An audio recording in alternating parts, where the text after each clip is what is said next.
ఇక ఈ చాప్టర్లో మిగిలినటువంటి ఇంకొక important topic, very important concept ఏంటంటే sex determination. How the sex of the organisms is determined. పుట్టబోయేటటువంటి జీవి మేల ఫీమేల, స్త్రీ జీవ పురుష జీవ, దేని ఆధారంగా జరుగుతుంది? దీన్ని కూడా ఒకసారి మనం గమనిద్దాం.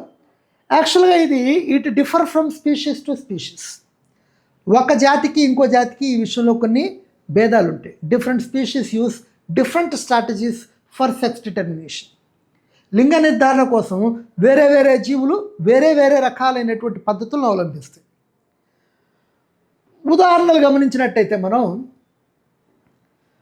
కొన్ని ఎన్విరాన్మెంటల్ సిట్యుయేషన్స్ని బేస్ చేసుకొని వాటి సెక్స్ డిటర్మినేషన్ జరిగింది. For example, if you take few reptiles, కొన్ని సరీసృపాలని తీసుకున్నట్టయితే అవి గుడ్లు పెడతాయి. దే ఆర్ ఓవిపారస్, అండోత్పాదకాలు, కాబట్టి అవి గుడ్లు పెడతాయి. They lay eggs. The temperature at which these eggs are being incubated, that decides whether it will become a male or female. ఆ గుడ్డు స్త్రీ జీవిగా ఎదుగుతుందా పురుష జీవిగా ఎదిగిద్దా అనేది దేని మీద ఆధారపడి ఉంటుంది అంటే, ఏ ఉష్ణోగ్రత దగ్గర అవి ఇంక్యుబేట్ అవుతున్నాయి అనే దాన్ని ఆధారంగా చేసుకుని ఉంటుంది. So the temperature at which the fertilised eggs are kept, that will determine the sex of the organism going to born. ఇంకొన్ని విచిత్రమైన సందర్భాలు కూడా ఉన్నాయి. ఫర్ ఎగ్జాంపుల్, స్నేల్స్, నత్తల్ లాంటివి కనుక చూసినట్టయితే దే కెన్ చేంజ్ సెక్స్. సందర్భాన్ని బట్టి దాని మేటింగ్ ఆర్గానిజం మేల్ ఉంటే ఫీమేల్గా మారుతుంది, ఫీమేల్ ఉంటే మేల్గా మారుతుంది. సో ఇవన్నీ ఏంటంటే జెనెటికల్గా డిసైడ్ కావట్ల. కానీ హ్యూమన్ బీయింగ్స్కి వచ్చేటప్పటికి పరిస్థితి వేరు. హ్యూమన్ బీయింగ్స్లో సెక్స్ డిటర్మినేషన్ దేని ఆధారంగా జరుగుతుంది అంటే, it is determined basing on the chromosomes. So ఇక్కడ జెనెటికల్గా డిసైడ్ అవుతుందన్నమాట, మేలా ఫీమేలా అనేటటువంటిది. అది ఎలా జరుగుతుంది అనేటటువంటిది ఒకసారి గమనిద్దాం. ఈ పిక్చర్ గమనించండి.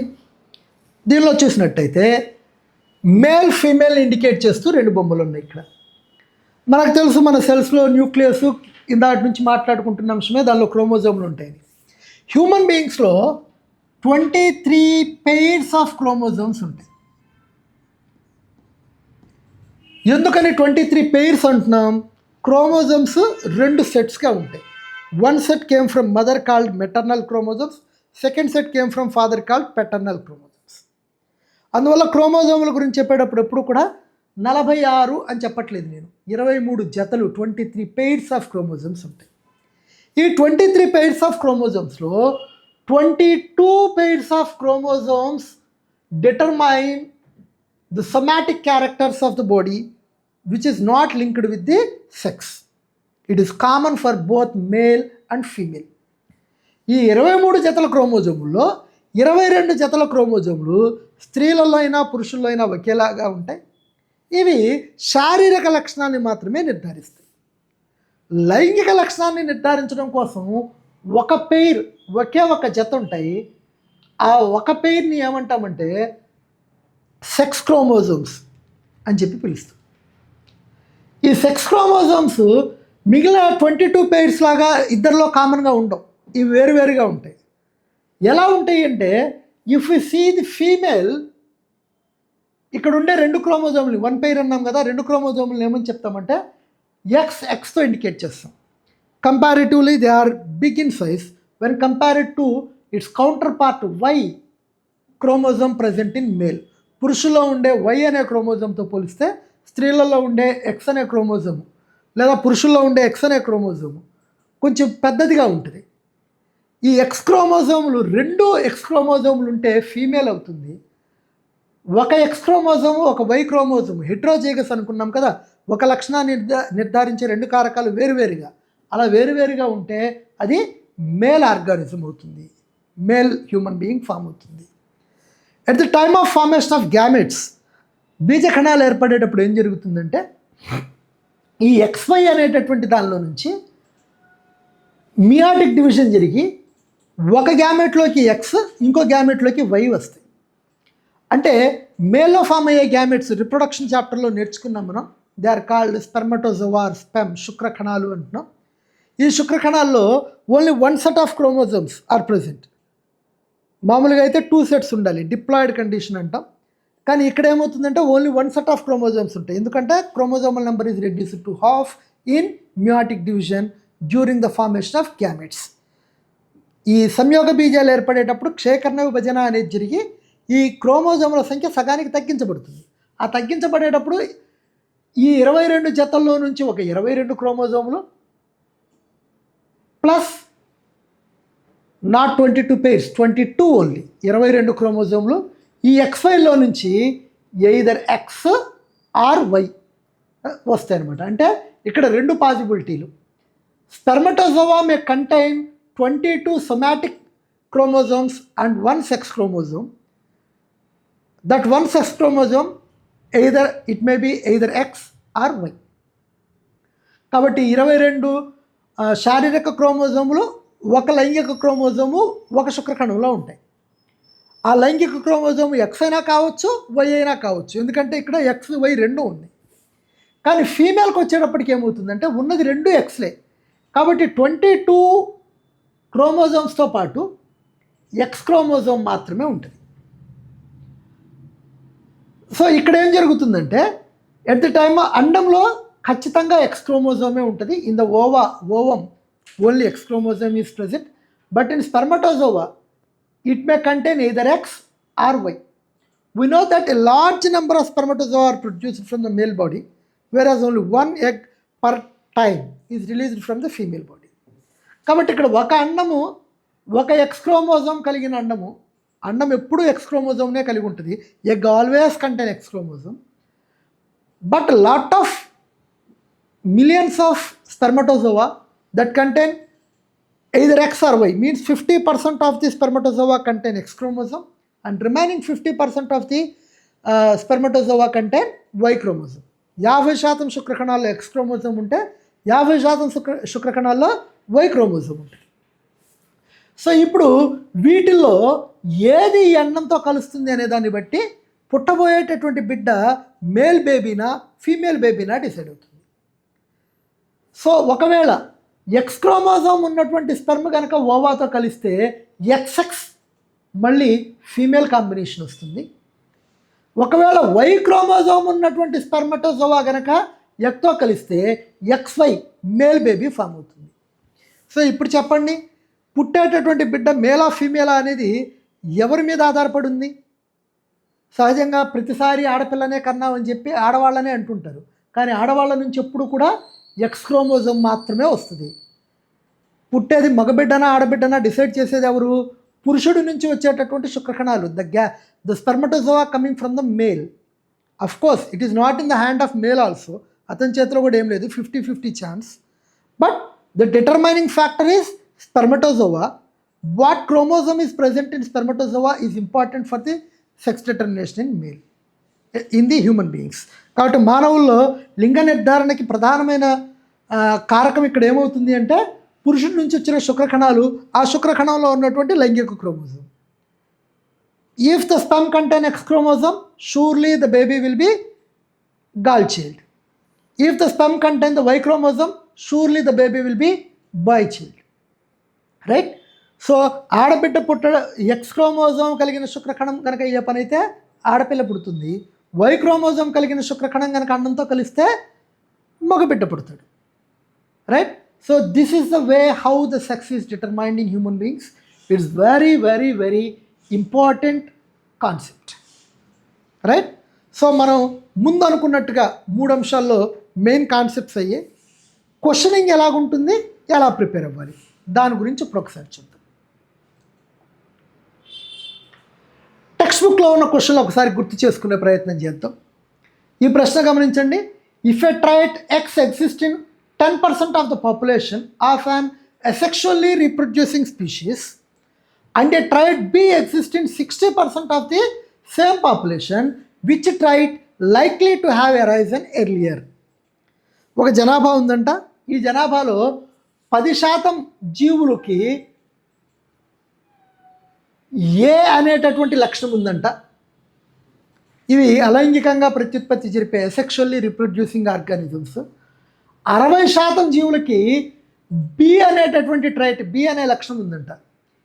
ఏది ముందుగా వచ్చి ఉంటుంది ఈ ఏబి అనే 2 ట్రైట్స్లో, 2 లక్షణాల్లో ఏది ముందుగా వచ్చిన వేరియేషను అని అడుగుతున్నాడు. ఏది ముందుగా వచ్చి ఉండొచ్చు అని అడుగుతున్నాడు. ఏది ముందుగా వచ్చి ఉండొచ్చు? మనం ఇందాక అనుకున్నాం, ఏ లక్షణం అయితే ఎక్కువ శాతం ఉంటుందో సహజంగా అది ముందుగా వచ్చి ఉంటుంది. కాబట్టి ఇక్కడ ఆన్సర్ ఏమవుతుంది? Trait B might have arisen earlier. Trait B ముందుగా వచ్చి ఉండడానికి అవకాశం ఎక్కువగా ఉంటుంది. ఈ ప్రశ్న చూడండి. How does the creation of variations in a species promote survival? స్టార్టింగ్లో మాట్లాడుకున్నాం మనం, variations helps the organism to adjust to the changing environment. మారుతున్నటువంటి వాతావరణ పరిస్థితులకు అనుగుణంగా తనని తాను మలుచుకోవడానికి ఈ వేరియేషన్స్ అనేటటువంటి జీవికి ఉపయోగపడతాయి. రైట్? కాబట్టి does it helps in promoting it's survival. అది దాని మనుగడ సాగించడానికి వాతావరణ పరిస్థితులకు అనుగుణంగా దానికి అది మారడం కోసం ఈ వైవిధ్యాలు అనేటటువంటివి ఉపయోగపడతాయి. What experiment would we do to confirm that the F2 generation did in fact have a 1:2:1 ratio of capital T, capital T and small t traits combination? ఇది ఇందాకే మాట్లాడుకున్నాం మనం. F1 జనరేషన్లో అన్ని క్యాపిటల్ టీ స్మాల్ టీలు వచ్చి, F2 జనరేషన్కి వచ్చేటప్పటికి capital T small T, capital T small T ఈ 3 1:2:1 రేషియోలో వచ్చేది. కానీ ఈ క్యాపిటల్ టీ, ఈ క్యాపిటల్ టీ స్మాల్ టీ రెండు ఒకేలాగా కనిపిస్తాయి కాబట్టి ఇవి 3:1 జీనోటైపిక్ రేషియో 1:2:1 అయితే ఫినోటైపిక్ రేషియో 3:1 అని చెప్పుకున్నాం. మరి ఈ 3లో ఈ రెండు వేరే వేరే అని మనకి ఎలా తెలుస్తుంది? ఏం ఎక్స్పెరిమెంట్ చేస్తే తెలుస్తుంది? సింపుల్, దీన్ని దీంతోనే సెల్ఫ్ పాలినేట్ చేయాలి, దీన్ని దీంతోనే సెల్ఫ్ పాలినేట్ చేయాలి. ఇది కూడా ఒకసారి చేసి చూద్దాం ఎలాగా అనేది. ఒక పునెట్ స్క్వేర్ చక్కర్ బోర్డ్ అంటాం, దాన్ని వేసి చూద్దాం. క్యాపిటల్ టీని సెల్ఫ్ పాలినేట్ చేస్తే క్యాపిటల్ టీ దాన్ని సెల్ఫ్ పాలినేట్ చేసాం కాబట్టి రెండు కూడా క్యాపిటల్ టీలు ఉంటాయి. ఇప్పుడు దీన్ని కాంబినేషన్ వేసి చూసినట్టయితే మనం ఈ క్యాపిటల్ టీతో కలిస్తే క్యాపిటల్ టీ, అలానే ఇక్కడ కూడా ఇది దీంతో కలిస్తే క్యాపిటల్ టీ, ఈ క్యాపిటల్ టీ దీంతో కలిస్తే అది కూడా క్యాపిటల్ టీ, ఈ క్యాపిటల్ టీ దీంతో కలిస్తే క్యాపిటల్ టీ. అంటే వచ్చినవన్నీ ఏమొచ్చాయి? క్యాపిటల్ టీనే వచ్చాయి. కాబట్టి ఈ ఏ ప్లాంట్ హోమోజీగస్ అని మనకు అర్థమవుతుంది. అంటే if all the plants produced are tall, when a tall plant is self pollinated, all the offsprings are tall, then we can say that it is a homozygous tall. ఒక పొడవు మొక్కని ఆత్మపరాగ సంపర్కం చేస్తే ఏర్పడిన మొక్కలన్నీ కనుక పొడవుగానే ఉంటే అది సమయుగ్మజ పొడవుగా భావించవచ్చు. మరి విషమయుగ్మజ పొడవు హెట్రోజిగస్ టాల్ ఎలా తెలుస్తుంది? దాన్ని కూడా ఇలానే సెల్ఫ్ పాలినేట్ చేయాలి. అంటే క్యాపిటల్ టీ స్మాల్ టీ ఉంటాయి, దాన్ని మళ్ళీ క్యాపిటల్ టీ స్మాల్ టీతోనే క్రాస్ పాలినేట్ చేస్తున్నాం. ఇవి రెండు కలిస్తే క్యాపిటల్ టీ, ఇది కలిస్తే క్యాపిటల్ టీ స్మాల్ టీ, ఇది కలిస్తే క్యాపిటల్ టీ స్మాల్ టీ, అలానే స్మాల్ టీ. అంటే ఇక్కడ ఏమయ్యి ఈ 3 టాల్ వచ్చి ఇది ఒకటి డార్ఫ్ వచ్చింది. అంటే if a tall plant was self pollinated, if all the plants produced are not tall, they have 3:1 ratio of tall and dwarf plants, then we can say that the plant is a heterozygous tall. ఒక పొడవు మొక్కని ఆత్మపరాగ సంపర్కం చేస్తే ఏర్పడిన మొక్కల్లో పొడవు పొట్టి మొక్కల నిష్పత్తి 3:1గా వచ్చింది అంటే ఏమని చెప్పొచ్చు? ఇవన్నీ కూడా విషమయుగ్మజ పొడవు మొక్కలని చెప్పొచ్చు. స్మాల్ టీకి వేస్తే ఇలానే అన్ని స్మాల్ టీలు వస్తాయి. రైట్? సో అప్పుడు అదేంటి? సమయుగ్మజ పొట్టి, హోమోజిగస్ డార్ఫ్ ప్లాంట్గా చెప్పుకోవచ్చు. రైట్? ఇది ఇప్పుడు ఇలా ఎందుకు వేసి చూపించాను అంటే మనల్ని ఎగ్జామ్స్లో కొన్ని కాంబినేషన్స్ అడగచ్చు. ఎలాగా? ఏ homozygous tall plant was crossed with a heterozygous tall plant, right? Homozygous tall plant heterozygous tall plant తో క్రాస్ చేసాం. What will be the genotypic ratio, what will be the phenotypic ratio అని అడగచ్చు. ఒక homozygous tall ప్లాంట్ని ఒక heterozygous tall ప్లాంట్తో cross చేశారు. What is the genotypic and phenotypic ratios? So దీన్ని ఏం చేద్దాం, ఇందాకట్లాగా కాంబినేషన్ వేద్దాం. ఈ క్యాపిటల్ టీతో కలిస్తే క్యాపిటల్ టీ, అలానే ఇక్కడ క్యాపిటల్ టీ, ఇక్కడ క్యాపిటల్ టీ స్మాల్ టీ, ఇక్కడ క్యాపిటల్ టీ స్మాల్ టీ. ఇప్పుడు చూడండి, ఈ 4 వచ్చి 4ట్లో ఈ 2 హోమోజిగస్ టాలు, ఈ 2 హెటరోజిగస్ టాలు. అంటే చూడడానికి అన్నీ ఎలా కనిపిస్తాయి, పొడవుగానే కనిపిస్తాయి. కాబట్టి ఫీనోటైపిక్ రేషియో 4:0. కానీ జీనోటైపిక్ రేషియో ఏమవుతుంది, ఈ 2 ఒక రకం హోమోజిగస్ టాలు, ఈ 2 ఇంకో రకం హెటరోజిగస్ టాలు. కాబట్టి 2:2 అంటే 1:1. ఇది జీనోటైపిక్ రేషియో అవుతుంది. ఇదే విధంగా heterozygous tall plant was crossed with a dwarf plant. అంటే small T capital T small టీతో క్రాస్ చేశారు. క్యాపిటల్ టీ స్మాల్ టీ ఇక్కడ వస్తుంది, క్యాపిటల్ టీ స్మాల్ టీ ఇక్కడ వస్తుంది, స్మాల్ టీ ఇక్కడ వస్తుంది, స్మాల్ టీ ఇక్కడ వస్తుంది. అంటే ఇక్కడ వచ్చినటువంటి 4ట్లో ఇవి 2 టాలు, ఇవి 2 డార్ఫ్. కాబట్టి ఫీనోటైపిక్ రేషియో ఏమవుతుంది, 1:1, 2:2 అంటే 1:1. జీనోటైపిక్ రేషియో ఏమవుతుంది, అది కూడా 1:1 అవుతుంది. సో ఇలాంటివి కూడా అడగడానికి మనకు అవకాశం ఉంటుంది, రైట్? సో ఇప్పుడు ఇంకొక ప్రశ్న చూద్దాం. ఏ man with blood group A marries a women with blood group O and their daughter has blood group O. Is this information enough to tell you which of the traits, blood group A or O, is dominant? Why not అన్నాడు. ఏ blood group ఉన్నటువంటి పురుషుడంట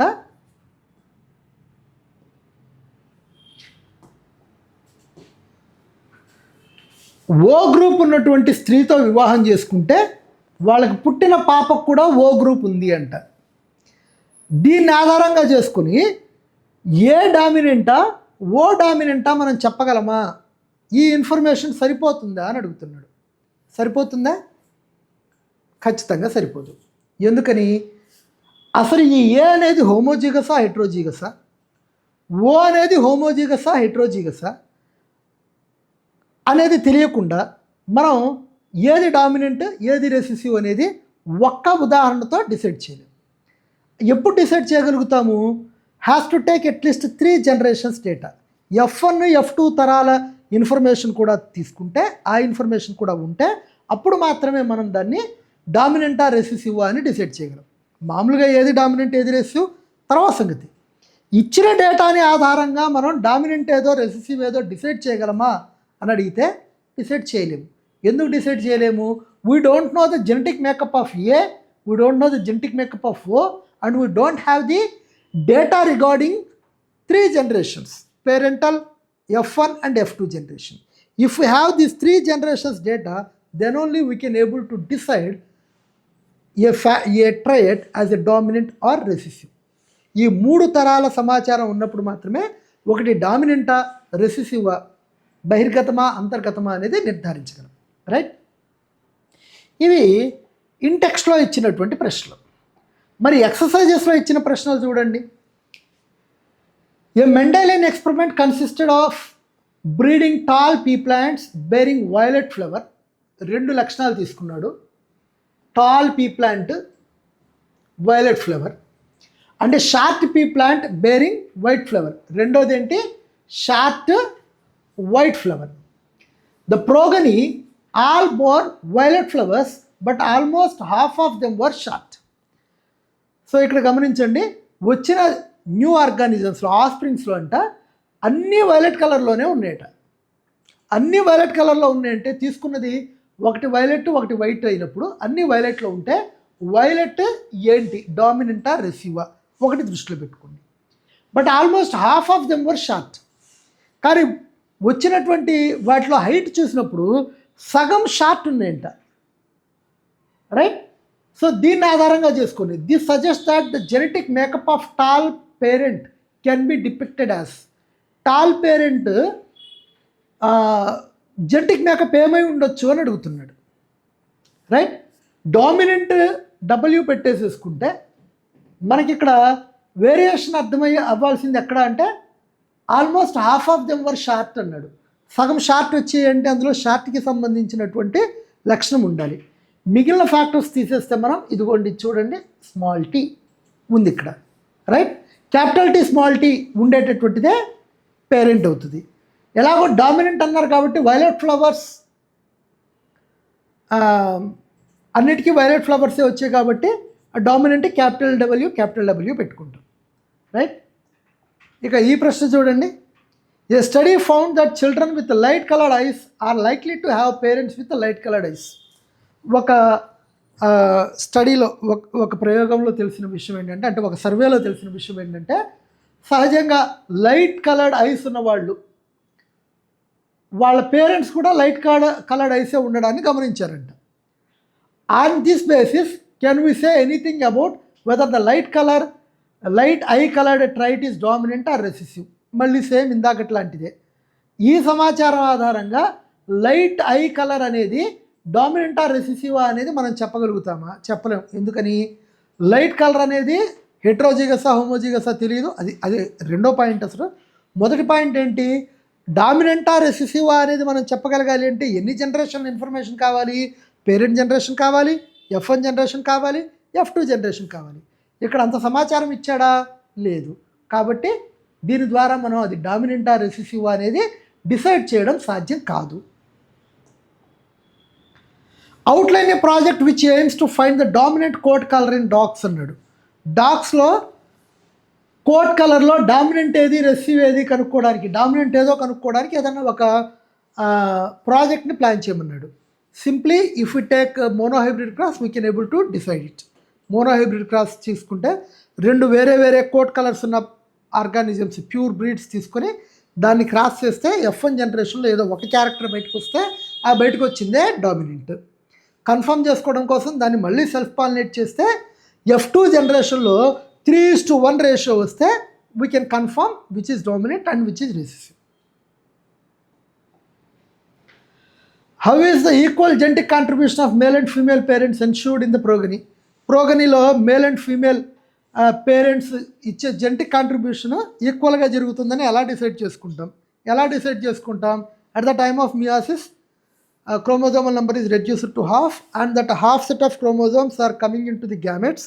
So 2 sets of chromosomes లో నుంచి maternal paternal chromosomes నుంచి ఒక set chromosomes గ్యామెట్లోకి వస్తే male నుంచి paternal chromosomes set, female నుంచి maternal chromosomes set వస్తే ఇవి రెండు కలిసి కొత్త జనరేషన్ కావాల్సినటువంటి complete 2 sets of chromosomes makeup చేస్తున్నాయి. కాబట్టి రెండు ఈక్వల్గా కాంట్రిబ్యూట్ చేస్తున్నాయి, రైట్. ఇక మూడోది ఏమనుకున్నాం, ఎలా ప్రిపేర్ అవ్వాలి అనేటటువంటిది తెలియాలి అంటే అసలు ఎగ్జామ్లో ఎలాంటి ప్రశ్నలు అడుగుతున్నాడు, ఎన్ని మార్కులు అడుగుతున్నాడు అనేది మనకు ఒక ఐడియా ఉండాలి. సో ఇక్కడ గమనించండి, ఇది మనకు డీజీ వాళ్ళు రిలీజ్ చేసినటువంటి బ్లూ ప్రింట్కి సంబంధించినటువంటి వెయిటేజ్ టేబుల్స్. ఈ అకాడమిక్ స్టాండర్డ్స్ జనరల్గా ఈ చాప్టర్లో నుంచి మనకు కాన్సెప్టువల్ అండర్స్టాండింగ్లో అడగడానికి అవకాశం ఎక్కువగా ఉంది ఈ చాప్టర్ నుంచి. అలానే మేకింగ్ హైపోథెసిస్ నుంచి కానీ లేకపోతే ఇన్ఫర్మేషన్ డ్రాయింగ్ స్కిల్స్ నుంచి కానీ 1 మార్క్ ప్రశ్న అడగడానికి పాసిబిలిటీ ఉంది. అది ఎలాగో వాళ్ళే ఇచ్చినటువంటి వెయిటేజ్ టేబుల్తో గమనిద్దాం. హెరిడిటీ చాప్టర్ నుంచి 1 మార్క్ ప్రశ్నలు 2 రావాలి, 8 మార్కుల ప్రశ్న 1 రావాలి, మొత్తం మీద 3 ప్రశ్నలు వస్తాయి, 10 మార్కులకు వస్తాయి. ఇది కన్ఫాము. రేపు ఫైనల్ ఎగ్జామ్లో ఇలానే 2 1 మార్కు ప్రశ్నలు 1 8 మార్కుల ప్రశ్న వస్తుంది. సో దీన్ని దృష్టిలో పెట్టుకొని మన ప్రిపరేషన్ ప్లాన్ చేసుకోవాలి. సో దీనికోసం ఎలాంటి ప్రశ్నలు అడగవచ్చు అది ఒకసారి చూద్దాం. ఈ ప్రశ్న గమనించండి, నాకు ఆన్సర్ చెప్పేటటువంటి ప్రయత్నం చేయండి, కామెంట్లో పెట్టేయచ్చు మీరు. Observe the given picture and identify the dominant trait in these plants. ఇక్కడ ఏదో ఒక బొమ్మ ఇచ్చాడు, దీన్ని అబ్జర్వ్ చేయమంటున్నాడు. సో అంటే ఇదేంటి, డ్రాయింగ్ స్కిల్స్ కింద ఇచ్చేటటువంటి 5 మార్కులు రావాలి మనకు. 4 మార్కుల ప్రశ్న ఒకటి, 1 మార్క్ ప్రశ్న ఒకటి. 1 మార్క్ ప్రశ్న కింద ఇలా అడగడానికి పాసిబిలిటీ ఎక్కువగా ఉంది. సో ఈ బొమ్మలో మీరు గమనిస్తే ఒక టాల్ ప్లాంట్ ఉంది, ఒక డార్ఫ్ ప్లాంట్ ఉంది. ఈ రెండింటిని క్రాస్ చేస్తే వచ్చిన ప్లాంట్స్ అన్నీ కూడా టాల్ ప్లాంట్సే వచ్చాయి, right. So observe the given picture and identify the dominant trait అన్నాడు. F1 జనరేషన్లో వచ్చినవన్నీ టాల్ వచ్చాయి. F1 జనరేషన్లో ఏ క్యారెక్టర్ ఎక్స్పెక్ట్ అవుతుందని చెప్పుకున్నాం, డామినెంట్ క్యారెక్టర్ ఎక్స్పెక్ట్ అయింది. కాబట్టి ఇక్కడ డామినెంట్ క్యారెక్టర్ ఏంటి, డామినెంట్ ట్రైట్ ఏంది, tall. So that is the answer, right. ఈ ప్రశ్న గమనించండి. Observe the given picture and write the dominant traits in the F1 generation. Same type of question. ఇక్కడ ఏం చేశాడు, 2 ఫ్యాక్టర్స్ ఇచ్చాడు. ఈ తేప 2 ట్రైట్స్ ఇచ్చాడు. Shape round shape, colour green colour, shape wrinkled, colour yellow. ఈ రెండింటిని సెల్ఫ్ పాలినేట్ చేస్తే క్రాస్ పాలినేట్ చేస్తే F1 జనరేషన్లో ఏమొచ్చింది, రౌండ్ అండ్ ఎల్లో వచ్చింది. ఏమడుగుతున్నాడు, డామినెంట్ ట్రైట్ ఏంది అని అడుగుతున్నాడు. డామినెంట్ ట్రైట్ ఎలా తెలుస్తుంది, which is expressing in the F1 generation, that is dominant, right. కాబట్టి ఇక్కడ 2 traits, one is round shape, second one is yellow colour. These 2 are the dominant traits over the wrinkled shape and green colour, right. So ఇది ఇంకొక ప్రశ్న. అంటే ఇలాగా 1 mark ప్రశ్నల్లో ఒక ప్రశ్న ఎలా అడగడానికి అవకాశం ఉంది అంటే, ఈ చాప్టర్లో ఇచ్చినటువంటి బొమ్మలను ఆధారంగా చేసుకుని డామినెంట్ ట్రైట్ ఏంటి, రెసెసివ్ ట్రైట్ ఏంటి, ఇక్కడ డామినెంట్ అడిగాడు, రెసెసివ్ కూడా అడగవచ్చు. అలా అడగడానికి పాసిబిలిటీ ఉంది. అలానే ఇది చూడండి. Observe the given picture and identify the phenotypic ratio of the F2 generation. F2 generation phenotypic ratio అంట. ఫినోటైపిక్ రేషియో దృశ్యరూపక నిష్పత్తి. బొమ్మని గమనించి దృశ్యరూపక నిష్పత్తి రాయండి F2కి అంటున్నాడు. F1 జనరేషన్లో అన్నీ ఒకేలాగా వచ్చాయి, డామినెంట్ ఏది ఉంటే అది కనిపిస్తుంది. F2లో 3 ఒకలాగా వచ్చాయి, ఇంకొకటి ఇంకోలాగా వచ్చింది, అంతేనా. కాబట్టి ఇప్పుడు ఫినోటైపిక్ రేషియో ఏమవుతుంది, వెరీ సింపుల్ ఆన్సర్, 3:1, రైట్. అలాంటిదే ఇంకో ప్రశ్న ఇన్ఫర్మేషన్ స్కిల్స్ కింద ఇచ్చింది. Observe the given picture and identify the phenotypic ratio of F2 generation. ఈ బొమ్మను చూసి F2 జనరేషన్కి సంబంధించినటువంటి ఫినోటైపిక్ రేషియో ఏంటో కనుక్కోమంటున్నాడు. యాక్చువల్గా ఇక్కడ ఇచ్చింది F2కి సంబంధించినటువంటి టేబులే. ఎందుకని, heterozygous, capital T small T. Already table వాళ్ళే ఇచ్చేశారు. ఇక్కడ చూస్తే క్యాపిటల్ టీ 1 ఉంది, 2 ఉన్నాయి. క్యాపిటల్ టీ స్మాల్ టీ 1 ఉంది, ఇది 1, ఇవి 2. స్మాల్ టీ 1 ఉంది. కాబట్టి జీనోటైపిక్ రేషియో కనుక అడిగి ఉన్నట్టయితే మనం ఏం రాసేవాళ్ళం, 1:2:1 రాసేవాళ్ళం. ఈ చిన్న పొరపాటు ఉందమ్మా, ఈ క్యాపిటల్ టీ స్మాల్ టీ ఉండాలి, ఇది 1, ఇవి 2 1, ఇది 1, రైట్. చిన్న మిస్టేక్ ఉంది, 1:2:1లో ఉండాలి. కానీ ఫినోటైపిక్ రేషియో అడిగాడు. ఫినోటైపిక్ రేషియో అడిగినప్పుడు క్యాపిటల్ టీ 1 ఉన్నా కూడా టాలే ఉంటుంది. కాబట్టి ఇది టాలే, ఇది కూడా టాలే, 3 టాలే. కాబట్టి ఫినోటైపిక్ రేషియో ఏమవుతుంది, 3:1 అవుతుంది. సో ఇలాంటి ప్రశ్న ఖచ్చితంగా ఒకటి ఉంటుంది. మనకుండే 10 మార్కుల్లో 2 1 మార్కు ప్రశ్నలు అనుకున్నాం. ఇప్పుడు మనం ఇచ్చినటువంటి 4 ప్రశ్నలు ఎలా ఉన్నాయో అలాంటి ప్రశ్న 1 మార్కుకు ఉంటుంది. ఇక రెండో 1 మార్కు ప్రశ్న ఇలా అడగడానికి అవకాశం ఉంది. What will happen if there are no variations in the organisms. ఆర్గానిజమ్స్లో వేరియేషన్స్ లేకపోతే ఏమవుతుంది, ఇందాక ఎందుకు అవసరమో చెప్పుకున్నాం, because it helps the organism to adjust to the changing environment. So ఇప్పుడు దీనికి ఆన్సర్ ఏమవుతుంది, if there are no variations organism may not adjust to the changes in the environment. వైవిధ్యాలు లేకపోతే ప్రకృతిలో జరిగేటటువంటి మార్పులకు అనుగుణంగా జీవి మార్పులకు లోను కాదు. So it may leads to extension of the species. జీవి అంతరించడానికి కూడా అవకాశం ఉంటుంది. హైపోథెటికల్ క్వశ్చన్ అనమాట. సో దీని కింద మనకు ఆస్కింగ్ క్వశ్చన్స్ అండ్ హైపోథెసిస్ కింద 5 మార్కులకు అడగాలి. అందులో ఒక 1 మార్క్ ప్రశ్న ఉంటుంది. ఆ 1 మార్క్ ప్రశ్న పాసిబుల్లీ ఈ చాప్టర్ నుంచి రావడానికి అవకాశం ఉంటుంది. So what will happen if the sperm cell with Y chromosome fertilise with an ovum. నేను చెప్పాను sex determination very important topic అని. సో దాని నుంచి ఇచ్చాడు. Y క్రోమోజోము ఉన్నటువంటి స్పెర్మ్ ఓవంతో కలిస్తే ఏమవుతుంది అన్నాడు. ఓవంలో క్రోమోజోమ్ ఇవ్వలేదు కదా, ఎలా చేద్దాం? ఇవ్వాల్సిన అవసరమే లేదు. ఎందుకని? ఓవంలో ఎప్పుడూ కూడా ఎక్సే ఉంటుంది. దీనితో వై క్రోమోజోమ్ ఉన్న స్పెర్మ్ కలిస్తే XY baby boy, male baby. ఒకవేళ ఇక్కడ వై క్రోమోజోమ్ కాకుండా ఎక్స్ క్రోమోజోమ్ ఉంటే ఓవంలో కూడా ఎక్స్ ఉంటుంది కాబట్టి XX baby girl, female baby. కాబట్టి ఇప్పుడు దీనికి ఆన్సర్ ఏంటి? As a result baby boy will born. That's it. ఈ ప్రశ్న చూడండి, ఇది ఇందాక మాట్లాడేసుకున్నాం. A man with blood group A information సరిపోదని చెప్పుకున్నాం. So I'm not explaining it again. ఈ ప్రశ్న కూడా మనం ఆల్రెడీ మాట్లాడుకున్నాం. ట్రయట్ ఏ 10%లో ఉంటే ట్రయట్ బి 60%లో ఉందంట. Which one arises first? ఖచ్చితంగా ఎక్కువ ఏది ఉంటే అది, కాబట్టి ట్రయట్ B.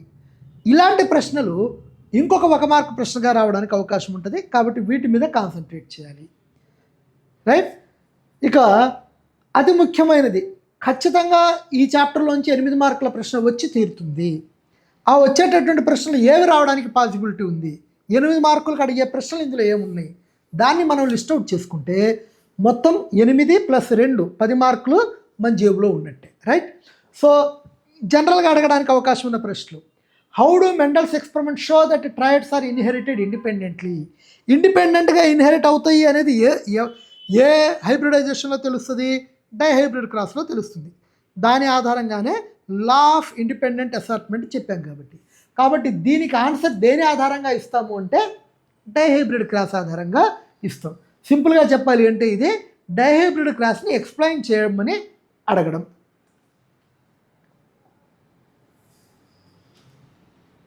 How does Mendel explain the dominant and recessive triads with experiment? Dominant, recessive అనేది ఎక్కడ గమనించాం? ఏ హైబ్రిడ్లో గమనించాం? మోనో హైబ్రిడ్ క్రాస్లో గమనించాం. కాబట్టి మోనో హైబ్రిడ్ క్రాస్ని ఎక్స్ప్లెయిన్ చేయమనడమే ఇండైరెక్ట్గా ఈ ప్రశ్న. అంతే కదా. F1 జనరేషన్లో ఏది ఎగ్జిబిట్ అయితే అది డామినెంట్, ఏది ఎగ్జిబిట్ కాకపోతే అది రెసిసివ్. అది అవునా కాదా తెలియాలంటే F2 జనరేషన్ దాకా చూడాలి. సో ఈ ప్రాసెస్ని ఎక్స్ప్లెయిన్ చేయడం ఏంటి? Simply explanation of monohybrid cross. కాబట్టి మోనో హైబ్రిడ్ క్రాస్ చూడాలి, డైహైబ్రిడ్ క్రాస్ చూడాలి. ఇంకా మూడో possibility, how the characters are expressed. Comparatively least possibility, but ఇది కూడా అవకాశం ఉంది. ఏం చెప్పుకున్నాం మనం ఇక్కడ? సెల్, న్యూక్లియస్లో క్రోమోజోమ్లో జీన్స్ ఎంజైమ్స్ అనే ప్రోటీన్స్ని తయారు చేయడానికి కావాల్సిన ఇన్ఫర్మేషన్ జీన్స్లో ఉంది. ఈ ఎంజైమ్స్ ఏం చేస్తాయి? ఎంత చక్కగా ఈ ఎంజైమ్స్ ప్రొడ్యూస్ అవుతున్నాయి అనే దాన్ని బట్టి హార్మోన్స్ ప్రొడక్షన్ అనేటటువంటిది డిపెండ్ అయి ఉంటుంది. ఆ ఎఫిషియన్సీని బేస్ చేసుకుని హార్మోన్ క్వాంటిటీ వస్తుంది. హార్మోన్ క్వాంటిటీని బట్టి టాలా డార్ఫా డిసైడ్ అయింది అని చెప్పుకున్నాం. సో ఈ ప్రాసెస్ని ఎక్స్ప్లెయిన్ చేయడమే how the characters are expressed. And the last but most important question, how is the sex of the child determined in human beings? Human బీయింగ్స్లో సెక్స్ డిటర్మినేషన్ అలా జరుగుతుంది. XX female, XY male. ఈ process explain చేస్తే గ్యామెట్స్లో అంటే స్పెమ్స్లో అయితే either X or Y ఉంటుంది, ఓవంలో అయితే ఓన్లీ ఎక్సే ఉంటుంది. సో ఎక్స్ ఉన్న స్పెర్మ్ ఓవంతో కలిస్తే ఫీమేలు, వై ఉన్న స్పెర్మ్ ఓవంతో కలిస్తే మేలు అనేటటువంటిది ఎక్స్ప్లెయిన్ చేస్తూ, పాసిబిలిటీ ఉంటే చక్కగా ఒక ఫ్లో చార్ట్ కూడా వేసి ఎక్స్ప్లెయిన్ చేస్తే 8 out of 8 తెచ్చుకోవడానికి అవకాశం ఉంది. సో ఈ చాప్టర్లోంచి ఇలాంటి ప్రశ్నలు రావడానికే ఎక్కువ పాసిబిలిటీ ఉంటుంది. సో ఈ వేలో చదువుకోవాలి అంటే ఇవి మాత్రమే చదువుకోవాలని అర్థం కాదు, బట్ ఇవి ముందు చేసుకున్న తర్వాత మిగిలిన ప్రశ్నలు చూసుకోండి. ఏపీఎస్సీఆర్టీ వాళ్ళు ఒక చక్కటి మెటీరియల్ కూడా ఒకటి అంటే క్వశ్చన్ బ్యాంక్ ఒకటి రిలీజ్ చేశారు 100 days యాక్షన్ ప్లాన్లో భాగంగా. అందులో ఉన్నటువంటి ప్రశ్నలు, అందులో ఉన్న మోడల్ పేపర్లు చదువుకుంటే మనం ఎక్కువ మార్కులు స్కోర్ చేయడానికి పాసిబిలిటీ ఉంటుంది. అవి కూడా జాగ్రత్తగా ఫాలో అవ్వండి. దాని ప్రకారం చదువుకుంటే మంచి రిజల్ట్ వస్తుంది. రైట్. ఇది ఈరోజు మన టాపిక్. Thank you.